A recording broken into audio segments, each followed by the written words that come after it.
বন বিভাগৰ গাফিলতি ঘূৰি গ'ল সাংসদ পুঁজিৰ ধন কোকিলামুখ অঞ্চলৰ ব্ৰহ্মপুত্ৰৰ চাপৰিত বৃক্ষৰোপণ কৰিবলৈ তেলেংগানাৰ এগৰাকী ৰাজ্যসভাৰ সাংসদে 25 লাখ টকা আগবঢ়াইছিল কিন্তু যোৰহাটৰ একাংশ চৰকাৰী বিষয়াই এই অঞ্চলটো মাজুলী জিলা প্ৰশাসনৰ অন্তৰ্গত বুলি সেই ধন ঘূৰাই পঠোৱাৰ গুৰুতৰ অভিযোগ তুলিছে অৰণ্য মানৱ পদ্মশ্ৰী যাদৱ পায়েঙে যোৰহাটৰ বন বিভাগে মাজুলীৰ অন্তৰ্গত বুলি কোৱা এই অঞ্চলটোত চলিছে যধে মধে বালি খনন অবৈধভাৱে বালি খনন কৰাত কোকিলামুখৰ বৃহৎ অঞ্চলটোলৈ তীব্ৰ ভাবুকি আনিছে ব্ৰহ্মপুত্ৰ নদীয়ে নদীৰ পাৰতে বালি খণ্ডত নদীৰ সুতিটো দক্ষিণ দিশলৈ সোমাই অহাৰ সম্ভাৱনাই দেখা দিছে বুলি আশংকা ব্যক্ত কৰিছে যাদৱ পায়েঙে গুৰুত্ব নিদিয়াৰ কাৰণে খনন কাৰ্য চলিছে গুৰুত্ব নিদিয়াৰ কাৰণে পইচা ঘূৰাই পঠিয়াইছে ইটো নহয় তাহাঁতৰ কাগজটো মানে ওপৰৰ পৰা ওপৰলৈ ইটোৰ পৰা ইটো যাওঁতে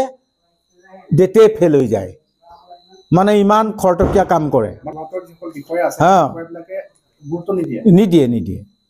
নিদিয়াৰ কাৰণে পইচা ঘূৰাই গৈছে বাকীবোৰ একো কাম হোৱা নাই যোৰহাটৰ বন বিভাগে মাজুলীৰ অন্তৰ্গত বুলি কোৱা এই অঞ্চলটোত ব্ৰহ্মপুত্ৰৰ বালি খনন কৰিবলৈ যোৰহাটৰ পৰা কেনেদৰে অনুমতি দিছে বুলি বন বিষয়াসকলক প্ৰশ্ন কৰিছে বিশিষ্ট পৰিৱেশ কৰ্মীগৰাকীয়ে এটো বন বিভাগ যোৰহাট প্ৰশাসনক জাজিমুকৰ পৰা চিকাইঘাটলৈকে বালি খনন কাৰ্য কৰিবলৈ দিব নালাগে তাৰ পৰা ভয়ানক বিপদ হ'ব এতিয়া মই নিজে প্ৰেক্টিকেলি নলেজ জ্ঞানকৈ নদীৰ মুখতে জন্ম নদীৰ মাজতে জন্ম মই গোটেই কথাবিলাক বুজি পোৱাৰ কাৰণে কৈছোঁ এই বিষয়টো যোৰহাটৰ বন বিভাগৰ শীৰ্ষ বিষয়াসকলক অৱগত কৰাৰ পাছতো কোনো গুৰুত্ব প্ৰদান নকৰাত অঞ্চলটোলৈ আহি বিশেষজ্ঞৰ দ্বাৰা সৰজমিন অনুসন্ধান কৰিবলৈ যোৰহাট জিলা প্ৰশাসন আৰু বন বিভাগৰ ঊৰ্ধ্বতন কৰ্তৃপক্ষক আহ্বান জনাইছে অৰণ্য মানৱ যাদৱ পায়েঙে নিজে ফিল্ডত আহি নকৰে আৰু নতুন মানুহক সেই সিদ্ধান্তটো শেষ কৰিব নোৱাৰে মাটি খনন কাৰ্য আহিব আৰু খনন কাৰ্য কৰাৰ নদীটো গোটেইটো মাজুলীত নদী নাই এতিয়া যোৰহাটলৈ আহিল এতিয়া যোৰহাটৰ মাথাউৰিবিলাক বিজ্ঞানসন্মত নহয় 50 বছৰ পাৰ হৈ গ'ল বালি এসোপাই দি থৈছে যদি এইটো এতিয়াই যদি ডিচিশ্যন নলয় যোৱা বছৰতকৈ যদি ডাঙৰ পানী হয় যোৰহাটটো নাথাকে মানে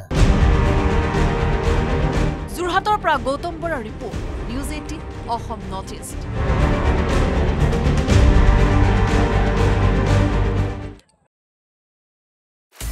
আপুনি বিচৰা বাতৰি পাব কেৱল নিউজ 18 এপত নিউজ 18 এপ ডাউনলোড কৰিবলৈ স্ক্যান কৰক এই QR কোড গুগল প্লে ষ্টৰতো পাব এই নিউজ 18 এপ